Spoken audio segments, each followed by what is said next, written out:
Saya udah bilang loh, pertanyaannya jangan susah-susah, karena pertanyaannya pendek, jawabannya udah mau selesai ini kita ya. So yes, I do play hard too.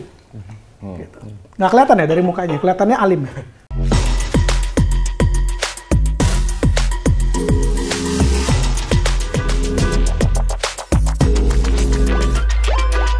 Halo teman-teman semuanya, kembali lagi di Legacy Network. Dan pada kali ini kami kedatangan tamu yang sangat inspiratif nih, terutama bagi kami yang golongan muda. Perkenalkan, ini adalah Kak Billy Boon. Kenapa saya ketawa? Karena kami dari golongan muda. So maksudnya apa? Ini tua? Kelihatannya muda juga, tenang aja. Ya. Jadi Kak Billy Boon ini adalah pendiri dan CEO dari Young on Top Indonesia, betul? Ya, betul. Baik, jadi apa kabar? Karena ini pertama kali kita ketemu. Yes. Gimana kesannya datang di podcast kita, Legacy Network? Thank you so much karena saya udah nonton episode sebelumnya. Dan ya thank you so much udah ngajak untuk saya bisa ngobrol di sini. Semoga nanti apa yang diceritain, apa yang kita ngobrolin bisa inspiratif.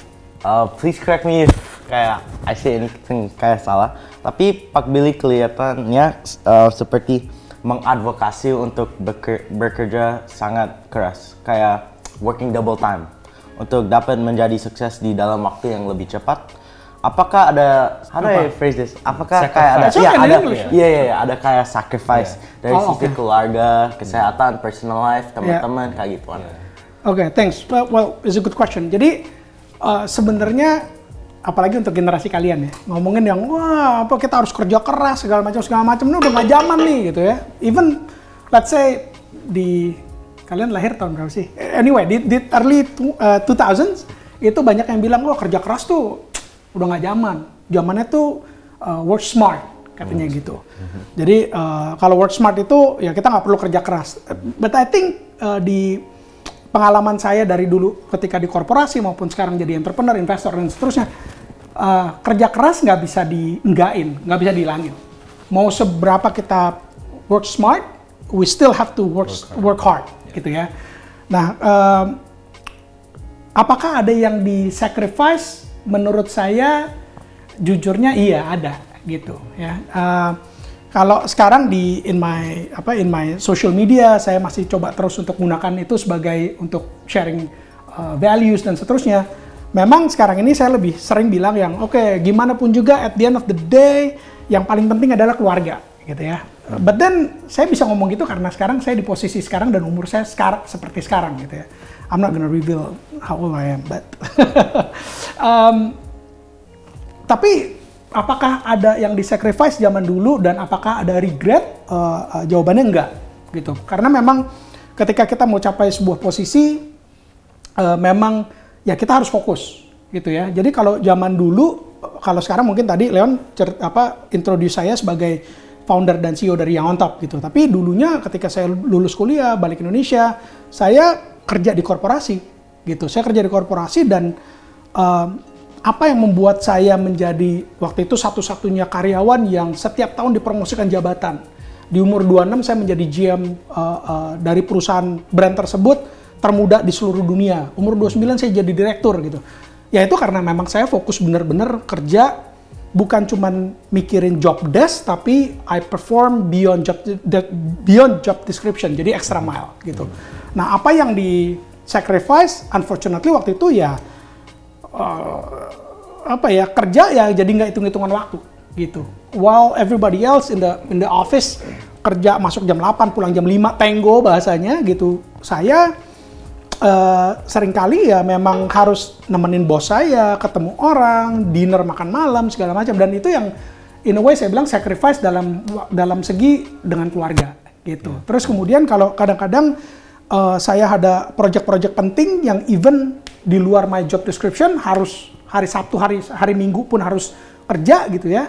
Itu dan I did it gitu. Karena ya untuk kebutuhan kantor, untuk kebutuhan personal kerja. Jadi kadang-kadang ya terutama family, waktu untuk keluarga, waktu untuk nongkrong sama teman-teman gitu-gitu yang in my opinion waktu itu yang sacrifice banyak sih gitu. Jadi to answer the question, yes ada yang di sacrifice. Tapi apakah saya regret? Definitely not. So it's kayak like, so it's not work hard, play hard, it's just work harder. Well, no. I also play hard. Okay. I also play hard. I mean dari dulu. Jadi kenapa gini? Jadi kenapa saya also play hard ya? Karena believe it or not, dulu ketika saya masih SD, zaman dulu sekolah tuh masih pakai ranking. I don't know. It's like I'm sure your sekolah udah nggak pakai ranking ya.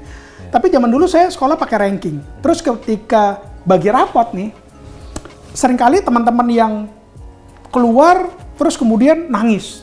Terus saya nanya, ranking berapa gitu kan? Kalau zaman dulu kita nanya ranking berapa? Ranking 3. Hah? Ranking 3 nangis? Terus ada yang ranking 10, ranking 11 nangis. Terus like, what happened with me gitu kan? Ranking saya 20-an waktu itu. Dari total dari 33, 34 lah dalam satu kelas gitu. Terus I was like, why? I was like, ya takut pulang karena takut diomelin. Mereka diwajibkan ranking 1, 2, 3, ranking 1 atau top 10 gitu. Nah, at one given point, saya ingat banget ketika saya kelas 3 SD, ngobrol with my dad, terus kemudian my dad bilang, out of nowhere nanya, Billy, kamu mau jadi orang sukses nggak? Bayangin, kelas 3 SD, mau jadi orang sukses nggak? And then I said, of course dad, gitu, mau, gitu. Terus dia bilang gini, I remember, kamu nggak perlu ranking. I was like, what? I said, the coolest dad in the world. Dalam hati, of course, nggak dipuji out loud kan. I was like, oh wow, I was like, ya, terus lah kamu nggak usah ranking. And then I asked why dong, of course, I was like, kenapa? Iya, kalau kamu mau jadi orang sukses, kamu harus punya banyak teman. Dia cuma ngomong gitu doang.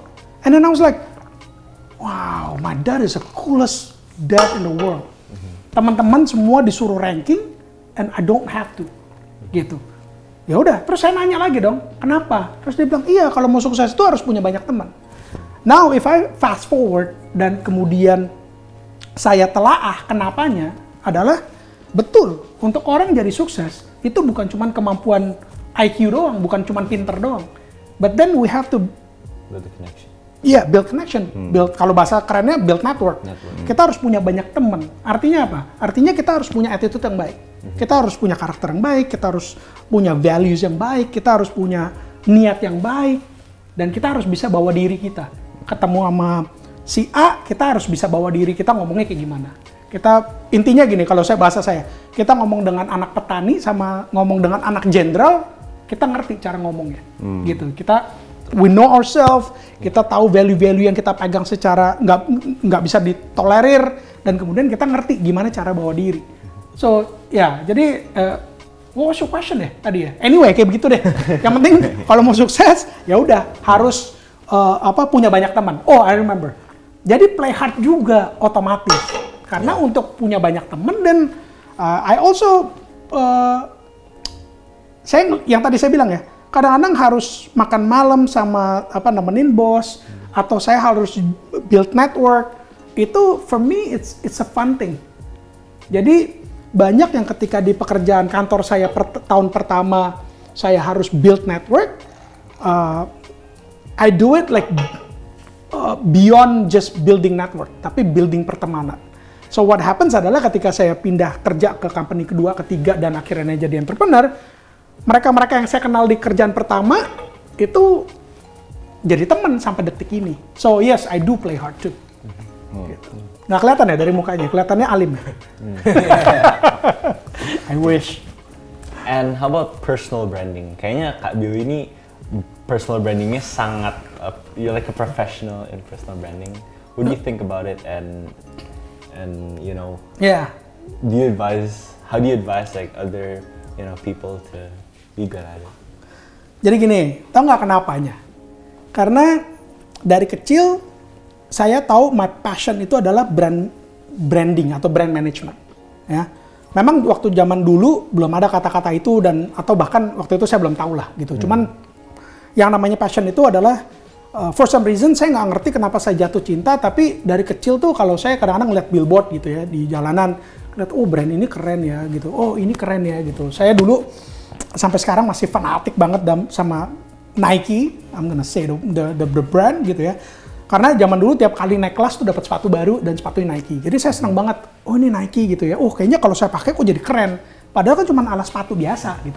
So saya jatuh cinta di situ. Nah, kalau ditanya kenapa jatuh cinta sama branding, nggak ngerti. Yang penting namanya jatuh cinta. Pernah jatuh cinta belum ya? Belum pernah. Intinya nanti one day you guys jatuh cinta, fall in love, kadang-kadang nggak ketahuan gitu, kenapa kita bisa cinta gitu ya. Karena passion itu lebih dari suka, tapi benar-benar mencintai sesuatu. Nah jadi, saya nggak ngerti kenapa saya jatuh cinta sama branding, dan sampai akhirnya saya ambil S2-nya itu brand management. Ya, jadi saya udah suka duluan, udah cinta duluan, kemudian saya dalami teorinya di S2, brand management. Jadi nggak heran ketika saya balik ke sini, kebetulan saya kerja my first jobnya di Nike dan seterusnya, is a dream comes true. Nah kalau pertanyaan Leon tadi, kenapa saya kesannya kayak profesional dalam personal branding, ya karena saya mendalami teorinya. Tapi kalau kayak misalnya let's say jangan prinsip nomor 1 dari personal branding dan apakah itu penting, menurut saya penting ya. Dan tips paling dalamnya dari personal branding adalah you have to know who you are. Itu dulu. Jadi nggak bisa yang saya berusaha untuk memproyeksikan sesuatu yang bukan saya. Gitu. Jadi misalnya saya di rumah atau di teman-teman tukang marah-marah gitu. Terus kemudian yang I think saya mau kelihatan jaim di depan, bijaksana gitu. Bisa apa enggak? Yes, bisa. Banyak nggak orang yang lakuin itu? Banyak banget. Tapi it's not gonna sustain. Dan orang-orang sekitar kita yang tahu bahwa yang itu mah cuma pencitraan doang, itu mah cuma personal branding doang. Kalau aslinya mah nggak kayak gitu orangnya. It won't sustain. Gitu. Jadi apakah penting personal branding? Yes. Cara terbaiknya adalah dengan knowing who you are, really, dan ngelakuin itu secara konsisten. Gitu. Kalau memang kita pada saat ini belum perfect atau masih jelek, ada sifat-sifat jelek kita gitu, and we know that kita mau jadi, mau proyeksikan kita yang lebih baik, dan try to improve yourself pelan-pelan, tapi secara konsisten. Gitu. Terus tadi Kak Billy juga ngomong, jadi setelah S2 itu Kak Billy kerja di corporate dulu. Yes. Itu di Nike di Indonesia. Nah, jadi sebelum Kak Billy mulai usaha tuh, Kak Billy kan kerja di corporate dulu.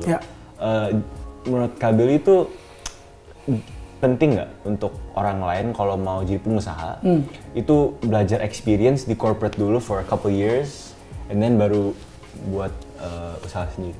Jadi gini, untungnya atau the advantage of working first, kalau gini, intinya kalau nggak semua orang harus jadi pengusaha, itu dulu ya. Nggak semua harus jadi pengusaha. If you're calling untuk kerja sama orang, karena gini, saya harus jelasin gini dulu. Banyak orang yang bilang jadi pengusaha itu mulia, memberikan nafkah buat orang banyak, buat keluarganya dan seterusnya. Dengan pernyataan seperti itu kadang-kadang misleading. Misleadingnya adalah banyak anak muda yang mikir, oh jadi kalau gue kerja di korporasi berarti nggak mulia dong? Lebih rendah gitu ya? Nggak.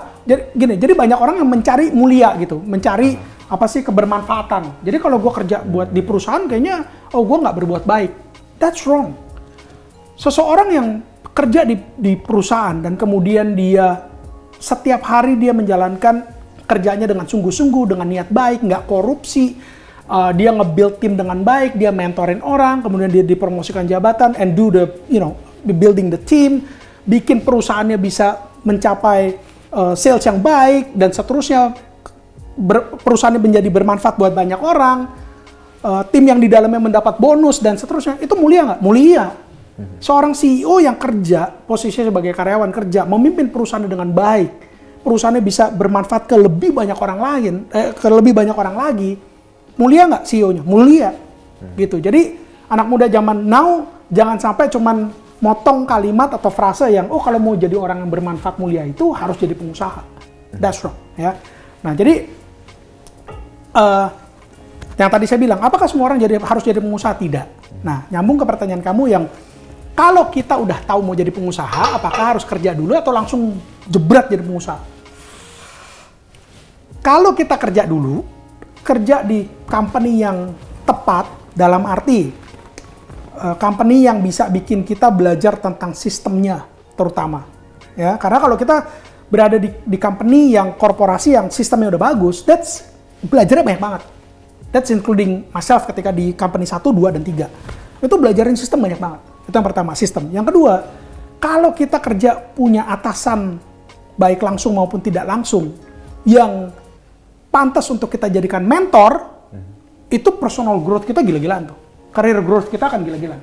Kita akan belajar bagaimana kita bisa ngeliat tuh office politik kayak gimana, kita bisa ngeliat gimana si leader ini nengahin masalah, mimpin rapat kayak gimana, itu kita bisa belajarin semua. Which is yang semua yang kita pelajarin ini akan sangat bermanfaat banget ketika kita jadi entrepreneur. Gitu. Karena ketika saya pernah invest di satu startup yang mana si CEO, founder CEO-nya ini nggak pernah kerja. Ya, di dalam satu rapat dia di-challenge sama co-founder yang lain. Masih co-founder loh, bukan karyawan loh. Ketika debat, argumentasi, si founder CEO yang ini nggak ngerti gimana cara debat lagi gitu ya. Apa yang dia lakuin? Dia gebrak meja. Wah, saya CEO-nya gitu. Di situ dalam hati saya ketawa. Kenapa? Jabatan CEO itu bukan jabatan di kartu nama, men. Gitu.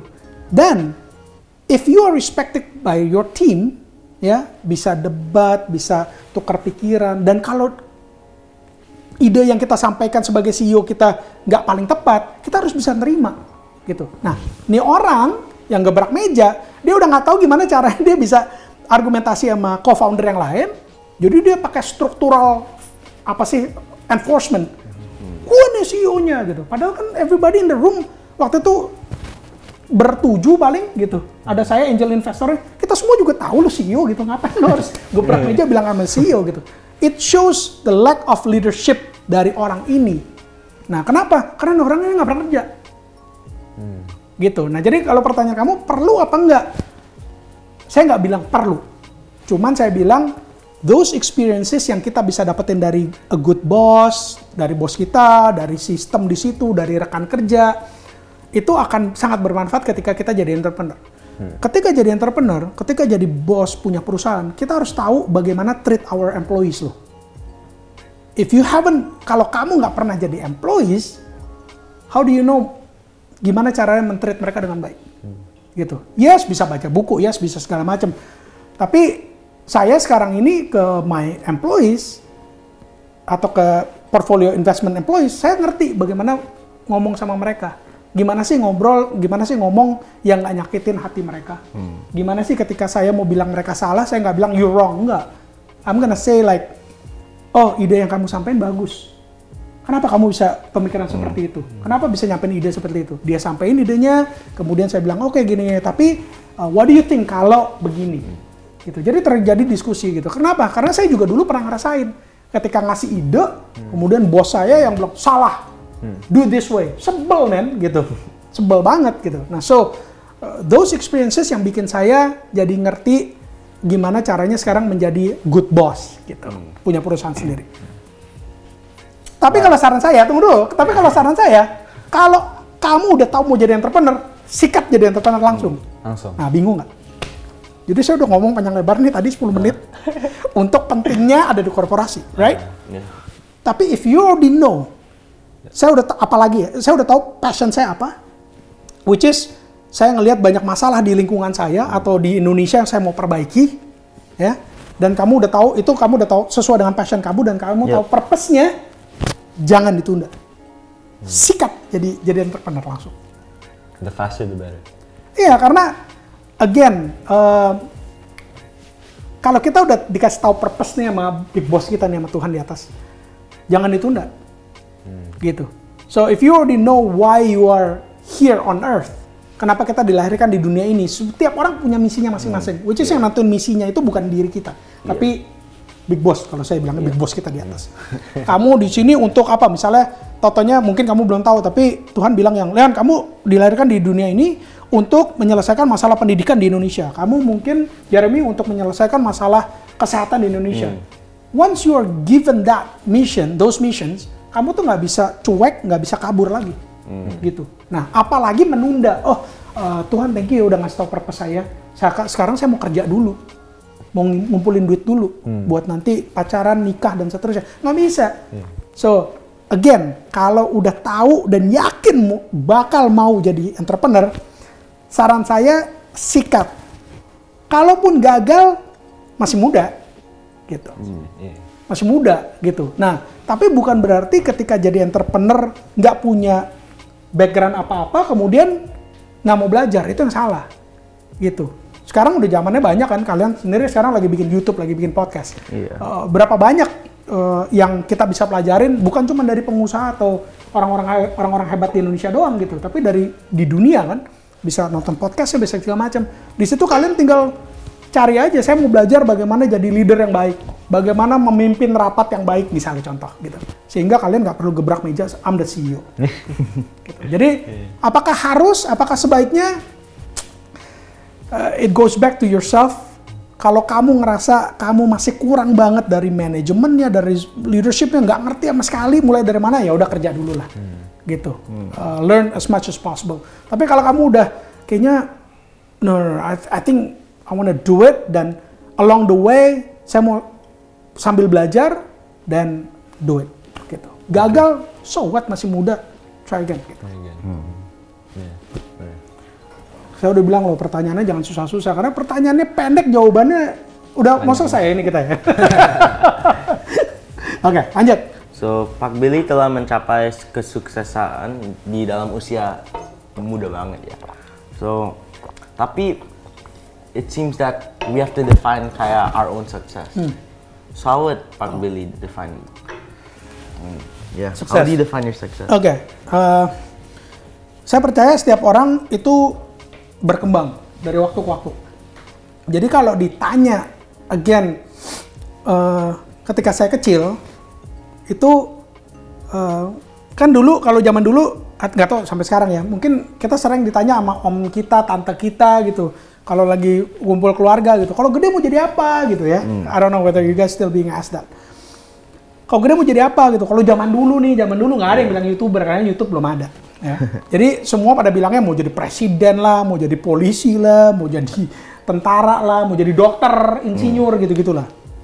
Nah, saya ketika zaman kecil SD ditanya mau jadi apa, saya bilang saya mau jadi bos, gitu. Ya, terlepas dari kata bos itu konotasinya negatif ya. Tapi I wanna be boss itu maksudnya saya mau menjadi CEO, saya mau menjadi orang nomor 1 di perusahaan. Why? Karena my dad. Gitu. Jadi dari kecil selalu ngelihat ayah saya pagi bangun pakai baju kerja, pakai dasi, keluar pakai supir gitu-gitu udah. And then I ask, like, Dad, what do you do? Gitu kan. Kok tiap tahun bisa ngasih saya hadiah naik kelas, bisa liburan keluarga gitu. So I want to know what he did. So Dad, what do you do gitu. Karena waktu itu saya masih kecil, kelas 2-3 SD, so my dad bingung kan. Dia mau bilang direktur juga jelasinnya panjang lagi, mau bilang CEO juga panjang lagi gitu. Jadi dia bilang Daddy bos gitu di kantor.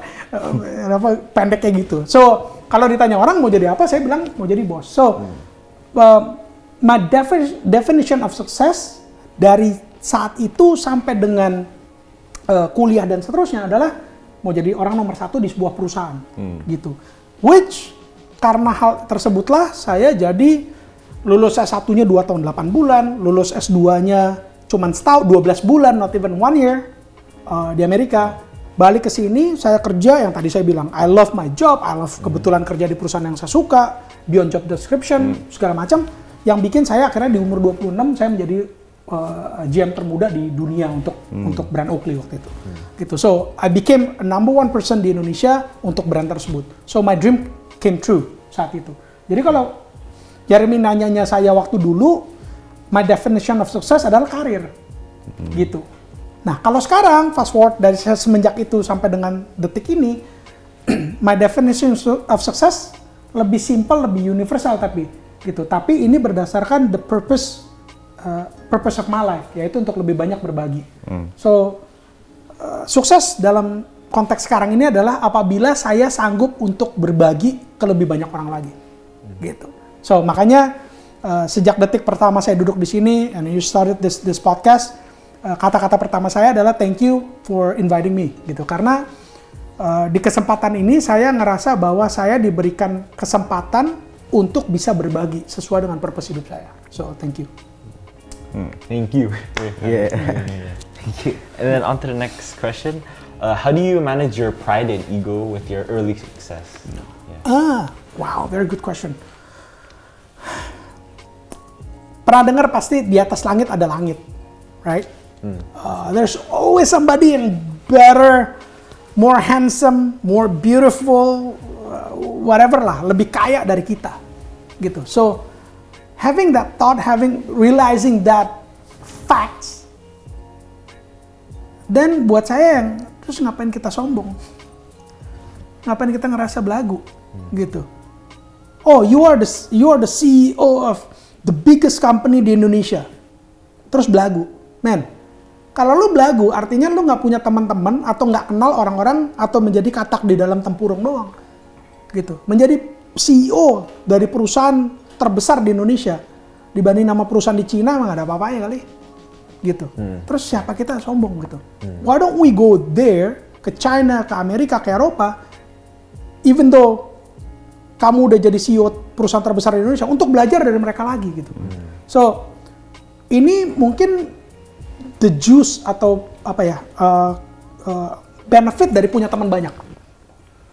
So ketika saya menjadi GM di umur 26, teman-teman saya waktu itu udah direktur, which is umurnya let's say 40-an tahun, 45, tapi mereka direktur di perusahaan multinasional yang lebih gede segala macam. So buat saya yang oke, gue umur 26 tercapainya, lu di umurnya 40-45. Tapi sekarang lu lagi pimpin perusahaan yang lebih gede dari perusahaan gue. Kenapa gue mesti sombong? Gitu. Nah jadi punya teman banyak akan bikin kita perspektif yang ya kita tuh bukan siapa-siapa loh. Gitu. Ya kira-kira gitu sih. Jadi nggak ada ngapain sombong gitu. Sekarang nih, dan sering saya bagikan di my social media, saya banyak ketemu anak-anak muda atau orang-orang muda atau orang-orang yang di umur 35, 40 levelnya manager, senior manager yang sombong, belagu banget. Ya. Sementara saya kenal bosnya atau ownernya yang baiknya setengah mati. Aneh nggak? Believe it or not gitu loh. Ya, kalau zaman dulu ada pepatah apa sih, padi semakin berisi makin nunduk. That is exactly right. Jadi saya bisa ketemu mereka ada yang manajer yang kalau saya WhatsApp centang dua biru tapi nggak ada balasan. Itu kayak kita ibaratnya kalau di offline tuh ngajak orang ngomong tapi kayak ngajak ngomong tembok gitu. Dia tahu dia dengar kita ngomong apa tapi dia nggak nge-reply. Kan gila. Gitu. Nah, pada saat saya WhatsAppan sama ownernya atau CEO-nya, mereka bales. Di situ saya mikir, gila bos lu aja bales. Bos lu aja mau gua ajak meeting. Yang ini, yeah, I know you're sibuk gitu loh. Tapi especially sometimes kadang-kadang mereka juga tahu saya kenal bosnya gitu. Kok nekat banget deh. Nah jadi gitu sih. Kalau for me, pencapaian is one thing. Malah saya ingat ada satu pesan dari my dad. Jadi hari pertama saya kerja di Nike. Saya tinggal di Bekasi waktu itu, nggak punya mobil, baru balik ke Indonesia, jadi belum tahu jalan, disetirin my dad. Jadi hari pertama kerja tuh disetirin with my dad. Ya. On the way ke kantor, my dad ngomong gini, Bill, gelar MBA yang kamu dapat dari Amerika, ya, itu cuman bisa nganterin kamu di interview kerja. Then you are successfully passing that interview, dan kamu dapat kerjaan ini. That's it. Gelar MBA dari Amerika kamu doesn't mean more than that. The minute kamu masuk ke tempat kerja kamu nanti, ya, siapapun yang ada di situ itu lebih tahu tentang kerjaan itu dibanding kamu. Jadi kamu jangan sombong. So saya nyampe nih tempat kerja, saya naik lift ketemu resepsionis. Mindset saya langsung lihat, saya masih ingat banget namanya Mbak Linda, lebih muda dari saya. Saya langsung ingat, this receptionist knows more about this company, about Nike saat itu. So jadi saya nggak boleh sombong ke dia.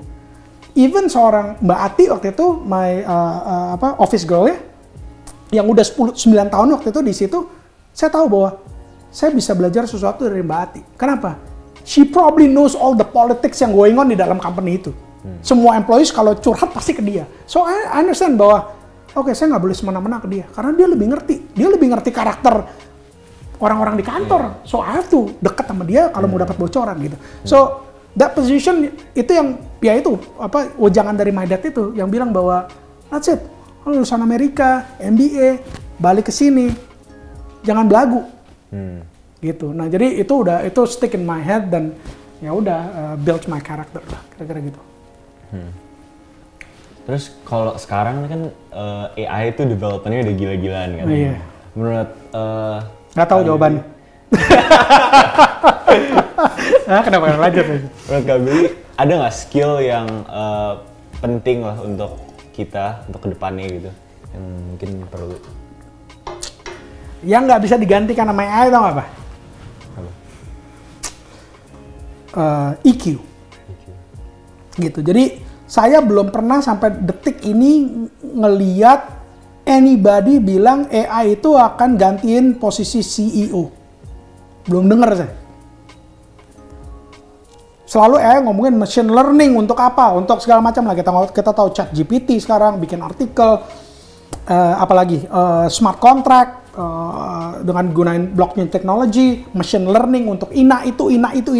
Saya belum pernah sekalipun dengar AI itu untuk menggantikan kepemimpinan di sebuah perusahaan. Belum dengar.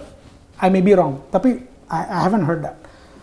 Nah, kalau dari situ saya ngambil kesimpulan bahwa untuk memimpin perusahaan tuh again bukan kita yang paling jago matematika, bukan kita yang paling jago finance, bukan kita paling jago whatever di subjek atau karena saya adalah pakarnya brand management, therefore I'm a CEO of a company brand management. Enggak. Baca buku kepemimpinan deh. CEO itu pada bilang, CEO global bahkan ya, bilang bahwa ketika menjadi CEO, 60% of your time itu managing people. Jadi saya selalu bilang di experience saya sekarang ini yang kalau saya diajak meeting untuk ngomongin bagaimana strategi distribusi lah, pengembangan market lah, bla bla bla bla bla, itu seru dan menurut saya gampang. Gitu. Karena dengan kita meng-hire orang-orang hebat menjadi tim kita, enak, diskusinya seru. Oh kalau gitu kita masuk ke pasar Kalimantan dulu ya, atau kita masuk ke pasar Sulawesi dulu ya, atau whatever kota besar dulu. Itu seru dan gampang.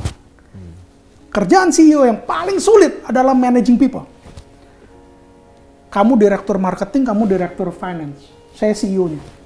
Ketika kalian berantem, itu kerjaan CEO yang harus mendamaikan. Oke, coba duduk bareng yuk, Jeremy sama Leon yuk. Oke, kenapa sih kemarin berantem gitu? Oh iya, karena Jeremy semaunya minta budget nggak pikir-pikir. Jeremy bilang, iya tapi dia pelit banget, Leon. Saya minta budget untuk begini tapi gini-gini, wah gitu.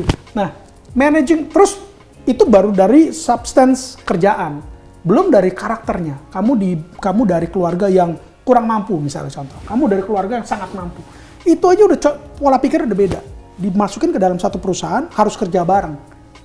That's CEO job untuk make sure semuanya, saya nggak bilang harmonis ya, tapi everybody works toward a common goal, which is the company. Itu yang susah. Gitu. Really... Jawab nggak pertanyaan? Tadi nanya apa sih? Yeah. Saya kadang-kadang suka lupa. Pertanyaan apa? Jadi kayak skill yang diperlukan untuk kita. Yeah, exactly. Nah, so kepemimpinan mungkin. Kepemimpinan, empati. Empati itu perlu banget. Yeah. Empati itu bagaimana kita mikir yang posisikan diri kita di sepatunya orang lain, di someone else's shoes gitu. Jadi ketika kamu kesulitan, kerja kamu misalnya kamu selama ini star di company lah, performance kamu bagus. Sebulan terakhir kamu jelek gitu. CEO itu kadang-kadang kalau memang kebetulan kita punya waktu ya, atau ini HR atau whatever, leader lah. Itu kita harus tahu gitu, kenapa sih Leon kamu kan selama ini perform kerjaannya.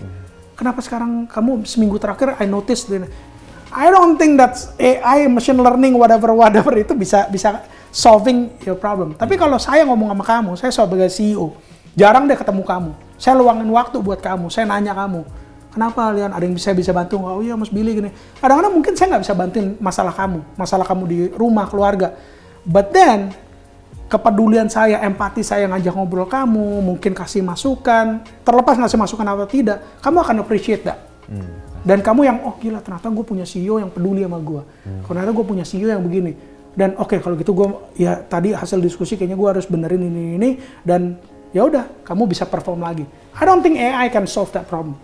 Gitu. So the human engagement, interaction, kepedulian, empati yang, tapi saya nggak tahu apakah itu skill atau apa ya. I think that's something yang, I think the value-nya, mindset-nya dulu kita harus tahu, sadar bahwa itu penting di dalam human interaction, di dalam social life, dan kemudian kita perdalam cara, karena kadang-kadang kan engagement itu tergantung dari cara kita komunikasi ya. Kalau kita boleh nanyanya satu hal yang sama, tapi kalau saya nanya Jeremy, sorry, tadi kamu gini-gini kenapa ya? Lebih sopan dibandingin Jeremy, lu mau nanya apa sih? Orang nangkepnya udah beda gitu kan. Nah, those kind of thing yang I think in a way kita harus sadar itu penting, dan kemudian kita jadikan, ya kita pelajarin terus gitu. Gimana sih caranya entrepreneurial skill yang baik dan seterusnya. Berarti EQ ya? EQ yang... I think so. I think EQ is... Saya dalam hire orang, saya ke tim saya bilang apa? Saya nggak perlu orang yang paling pinter. Gitu. Saya lebih, kalau disuruh pilih nih, orang pinter banget, attitude-nya jeblok, sama orang yang setengah pinter, attitude-nya bagus, saya pilih yang setengah pinter, attitude bagus. Why? Karena attitude bagus ini termasuk dari being humble, mau accept dirinya bahwa dia kurang, dan dia mau belajar. Orang yang udah ngerasa udah pinter, dibandingin sama orang yang dia sadar dirinya nggak pinter, tapi punya attitude mau belajar, ini akan lewat. Pasti akan lewat. At one given point-nya akan lewat. Akan dikalahin. Gitu. So attitude jauh lebih penting dibandingkan IQ atau pinter, IPK 4,0, I don't care. I seriously don't care. Mau IPK 4,0, attitude jeblok karena ngerasa paling pinter. Yang satu lagi IPK-nya 3,0 tapi attitude-nya bagus. I will hire this one. Gitu. Of course kalau ini IPK-nya 1,0 juga ya itu nunjukin hal beda lagi ya. Oh lu kenapa dulu gini, malas. Kalau gue hire malas juga dong ya. Of course gitu ya, tapi ya gitulah. Attitude saya lebih peduli sama attitude sih dibandingin sama pinter doang gitu. So, apa nasihat Pak Billy untuk generasi muda? Nasihat? Saya tua banget bener. Nasihat, sebenarnya ada beberapa hal ya. Jadi nomor satu, harus tahu passion kita apa. Ya, of course, saya dikritik banyak yang, oh iya, tapi kenyataannya adalah banyak orang yang harus kerja nggak bisa memilih passion, nggak punya privilege untuk memilih passion. Ya, it's okay, nggak apa-apa gitu. Tapi kita harus tahu dulu passion kita apa. Dan banyak orang yang salah kaprah bahwa passion sama hobi itu mirip atau sama. No, different. Hobi itu sesuatu yang kita suka, passion itu sesuatu yang kita cinta. Hobi itu, kalau di kamus kalau nggak salah, adalah hal yang kita lakukan di luar rutinitas, hal-hal yang kita suka yang kita lakukan di luar rutinitas. Contoh, saya kerja di bank, saya suka fotografi, suka motret-motret. Jadi kalau saya di weekend potret-potret doang, itu namanya fotografi, itu namanya hobi. Nah, kalau passion itu bisa aja mulai dari hobi. Jadi saya tadinya motret-motret doang, Senin sampai Jumat kerja di bank. Tapi karena saya ada gelora yang makin suka, makin ini, akhirnya jadi cinta. Itu yang bikin akhirnya saya kalau ke toko buku atau kalau saya nonton YouTube atau saya gabung komunitas, pengen fotografi, kelilingin dengan siapa, fotografi. Makin kesedot terus nih ke fotografi. The possibility adalah fotografi udah bukan lagi hobi tapi jadi passion. Now, kalau itu adalah passion, biasanya kita nggak bisa, aduh, nggak deh, gue tetap mau di bank aja deh karena itu ini. Kalau udah sampai cinta itu kita akan kejar gila-gilaan. Yang which is ujung-ujungnya akhirnya kita tekunin. Nah, kalau kita udah tekunin sesuatu biasanya ngasilin duit, simple as that. Ya, jadi beda antara hobi yang cuma suka doang sama passion adalah cinta. Number one, we have to know our passion, gitu ya. Yang kedua, kita harus tahu kita mau kemana. Ujungnya tuh mau kemana sih gitu. Goalnya tuh apa sih gitu. Karena kita mau lomba lari 100 meter sama lomba lari maraton, preparationnya tuh beda. Gitu. Dan kalau sekarang, gampangnya kalian udah generasi ojek online lah atau taksi online dan seterusnya. Atau zaman dulu, atau kita berhentiin taksi di pinggir jalan deh. Ini sih mas, gitu. Kita masuk ke dalam. Pertanyaan yang pertama ditanya sama supir taksi atau di our apps adalah apa? Tujuannya mau kemana? Kebayang nggak kalau kita bilang, Pak supir saya belum tahu sih tujuan saya mau kemana. atau di apps kita bilang kita nggak tahu tujuan kita mau kemana. Men, ya kita nggak akan kemana-mana. Jadi kalau kita nggak tahu kita mau kemana, kita nggak akan kemana-mana. Kalau supir taksi seneng, ajak aja keliling tuh, muter-muter tol, argonya naik terus gitu. Right? Nah, tapi kelihatannya my illustration simple dan lucu gitu ya. No, mana mungkin sih kita nggak tahu tujuan. Nah, banyak. Coba ditanya, kamu kalau cita-cita mau jadi apa? Saya mau jadi pengusaha, Mas Billy, contoh, misalnya. Dan I'm gonna ask, my next question adalah pengusaha di bidang apa? Itu aja udah kadang-kadang udah bengong tuh.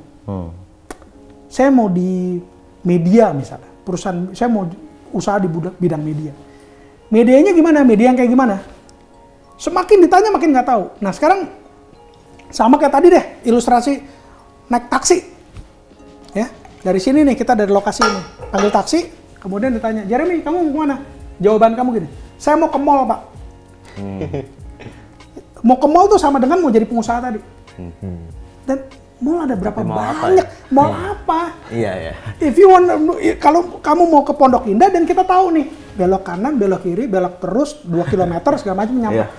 Kalau kamu bilang kamu mau ke Tunjungan Plaza Surabaya dan kita juga udah tahu harus masuk tol, nanti kita jalan terus sampai Surabaya. So tujuan itu harus jelas banget maunya apa gitu. So number one, you know, passion. Nomor 2 tahu tujuan. Yang ketiga harus tahu, yang harus punya attitude yang baik. Attitude yang semua yang tadi saya udah ngomongin. Rendah hati, kita selalu mau belajar, kita go for extra mile, kalau nggak ngerti nanya, dan many others. Harus respect sama orang dan seterusnya gitu. 3. Bonusnya adalah, jangan dari saya adalah, if you are lucky enough, you will be told your purpose in life. Purpose in life ini bukan sesuatu yang kita decide bahwa, oh, gue lahir di dunia ini untuk ini. Nggak bisa. Itu unfortunately, it's through a spiritual moment, di mana tahu-taunya at one given point you are given atau you are being told gitu. Apakah kita bisa, makanya purpose itu kadang-kadang dibilang the calling atau apapun lah gitu. Callingnya apa? Nah, mungkin kalau trikinya adalah pada nanya yang, oke, kalau gitu Mas Bill gimana caranya supaya kita tahu atau supaya kita dikasih tahu purpose hidup kita apa? Then you have to try a lot of things. Ya, cerita kenapa saya tahu purpose hidup saya adalah untuk lebih banyak berbagi adalah ketika saya udah di korporasi, umur 26 jadi GM, terus kemudian ada teman saya telepon saya, bilang, Bill kamu nulis buku dong. Bill nulis buku dong. Terus saya bilang, lo gila, saya baca buku aja nggak suka disuruh nulis buku. Kebayang nggak bukunya jadi apa? Gitu dong. Terus saya bilang, kenapa lo nyuruh gue nulis buku? Terus dia bilang, oke, karena gue kerja di penerbitan buku, dan lo kan umur 26 udah jadi GM. Sharing dong, kata-kata dia. Sharing dong buat orang lain. Ya ntar gue pikirin, tutup telepon malamnya nggak bisa tidur. Mikirin. Exactly. Bayangin, umur 26 kamu umur berapa sekarang? 17. Pusat muda banget. Oke. Bayangin umur 26, banyak orang masih nyari eksistensi, dan saya juga termasuk one of them. Tapi secara cita-cita kan udah tercapai nih. Terus saya mikir, what's next kan? Terus saya mikir, wah keren juga ya kalau jadi penulis buku. Ini malam-malam nih, nggak bisa tidur. Keren juga jadi penulis buku. Karena zaman itu, tahun 2006, semua yang nulis buku, yang ada di toko buku, itu semuanya orang-orang senior. Saya nggak bilang sepuh. Orang-orang senior. Profesor lah, Profesor Renal Kasali, Pak Herman Kertajaya, orang-orang yang udah hebat-hebat semua lah. Tapi umurnya udah 40-an, saya nggak tahu, 40-an, 50-an kali. Nggak ada anak muda yang nggak ada anak muda yang nulis buku zaman itu. Oh, ya? Jadi saya mikir, oh iya, kalau sekarang banyak nih anak muda yang nulis buku kan, banyak banget. Tanya ke Gramedia, tanya ke toko buku, siapa anak muda pertama di Indonesia yang nulis buku? Dan bukunya bestseller. It's me, yang on top itu. Nah jadi, anyway, jadi saya mikir, wah keren juga jadi penulis buku ya. Terus mulai ngebayangin, nanti kalau ke toko buku nggak ada di bestseller, keren. Nah, akhirnya saya mengiyakan nulis buku. Tanpa purpose yang jelas, tanpa tahu ujungnya mau kemana, yang penting keren dulu. Very shallow. So fast forward, saya nulis bukunya 2,5 tahun by the way, karena nggak ngerti nulis buku. Jadi saya beliin banyak buku, tadinya nggak suka baca buku, jadi saya baca buku banyak, ngisi otak. Terus kemudian saya bilang, oh iya bener juga ya, mimpin perusahaan kayak begini-begini. Akhirnya saya jadi itu buku. Nah, ketika buku ini jadi, disebar, saya terima email dari anak nggak mampu di Medan. Karena di buku itu saya tulis email saya billybun@gmail gitu. Dapat email dari anak nggak mampu di Medan, 2 paragraf. Yang pertama bilang, Mas Billy, saya dari anak nggak mampu di Medan, pengen kuliah nggak ada uang, jadi saya harus bantu orang tua. Dunia di depan saya sudah runtuh. Kalimat penutup paragraf pertama. Paragraf kedua dia bilang, tapi saya minggu lalu ke toko buku, saya ketemu buku kuning, buku saya kuning warnanya, ketemu buku kuning, saya baca, dia nggak bilang dia beli, by the way. Saya baca, saya jadi tahu mesti ngapain, terima kasih. Saya baca itu nangis. Baca email itu nangis. Simple, cuma 2 paragraf. Saya baca email itu nangis. Kenapa? Karena ketika one day kalian jadi CEO, jadi pemimpin, tim kalian bilang terima kasih atas sebuah petunjuk yang kalian atas arahan yang kalian kasih, itu udah biasa. Karena of course kita punya kepentingan kan, saya CEO, kalian kerja jadi tim saya kasih tahu, Jeremy kamu harus gini-gini ya. Begitu kamu selesai ininya sukses, kamu akan bilang, kamu bilang terima kasih ya Mas Billy, gitu. Kamu juga sama. Tapi saya punya kepentingan kan, saya kenal kamu, ini untuk tujuan perusahaan. Yang saya kaget adalah waktu itu, ini orang saya nggak kenal, adanya di Medan, antah berantah, dan buku yang saya tulis sebenarnya tujuannya buat keren-kerenan dong loh. Tadi saya bilang, wah keren nih penulis buku muda gitu-gitu. Ternyata orang ini merasa manfaatnya, dunia di depan sudah runtuh, kemudian dia baca, dia jadi tahu mesti ngapain, bilang terima kasih, saya nangis. Dan saya renungin email tersebut, akhirnya saya dapat calling, dapat bisikan adalah, kalau tadinya saya ngerasa sukses adalah untuk jadi CEO, karena ajaran dari orang tua gitu terus ya, sekolah yang benar, kuliah yang benar, nanti kerja jadi CEO gitu, kayak Daddy gitu kan. Yeah. Nah jadi pikirannya ke situ terus. Nah di situ saya diingetin bahwa my purpose in life itu sebenarnya adalah untuk lebih banyak berbagi. So renungan dari email tersebut saya dapat bisikannya adalah untuk lebih banyak berbagi. Purpose itu sampai detik ini dan sampai saya mati nggak bakal berubah, in my opinion, because that's my mission in life. Tapi kan lebih banyak berbagi, macam-macam ya. Bisa ngasih uang ke tukang minta-minta, bisa donasi apa segala macam, bisa bikin panti jompo apa segala macam. Nah, sejak buku itu lahir sampai ke sini, akhirnya semakin mengerucut. My purpose in life adalah untuk berbagi ke anak muda Indonesia. So, in a way sekarang saya yakin bahwa itu benar-benar my purpose dan udah sangat mengerucut itu. Jadi, to be honest, I don't care mengenai anak muda di Afrika Selatan, di Amerika, I don't care gitu. Indonesia dulu. Ya, hati saya kalau di black darah saya merah putih gitu. Yeah. Ya, so tadi ya, purpose, passion, by knowing yourself gitu, passion, terus kemudian tahu mau kemana, attitude. Karakter, dan kemudian purpose is a bonus gitu. I'm blessed enough di umur 30 dikasih tahu purpose hidupnya apa. So ever since nggak bisa kabur, yang tadi saya bilang thank you ya Tuhan udah ngasih tau purpose hidup, tapi saya tetap mau jadi direktur di perusahaan ini, nggak bisa. Udah makin kesedot, ya udah akhirnya jalanin gitu. So kayak untuk small summary of this, buat audience yang poin-poin penting yang bisa diambil dari kayak this sit down conversation apa whatever you can call it, is kayak we have to have a purpose, always have a purpose. Yeah. Ada kayak vision of what we want to be. Yeah, harus. We always have to kayak work hard, play hard. EQ is better, like kayak lebih penting dari IQ.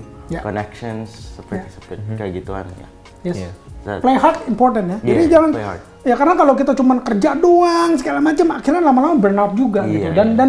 Dan play hard ini meaning digunain di yang positif ya. Jadi kita play hard, kita nongkrong sama teman-teman untuk either kita perluas network kita dan atau kadang-kadang untuk kita refresh gitu. Jadi kayak saya nggak melulu ketemu orang harus yang apa yang kita bisa lakuin bareng, No.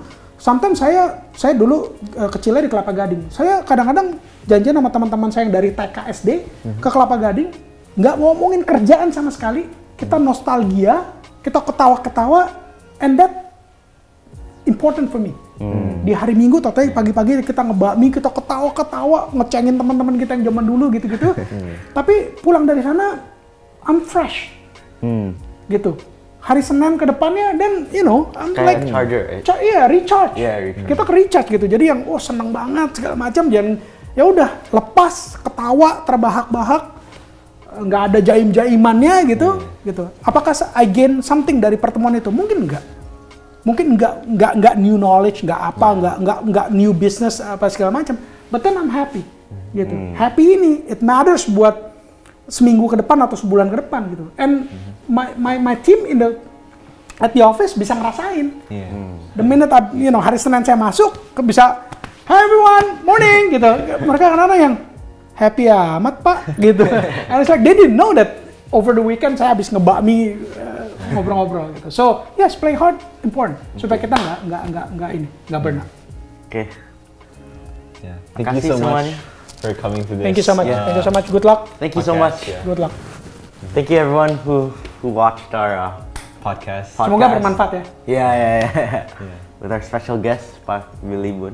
Jangan lupa subscribe, comment, dan like. And hit that subscribe button. Yeah, that's right. Wajib itu. Kalau mau sukses, hit that subscribe button. Yeah. Okay. Thank you. Bye. Terima kasih. Bye.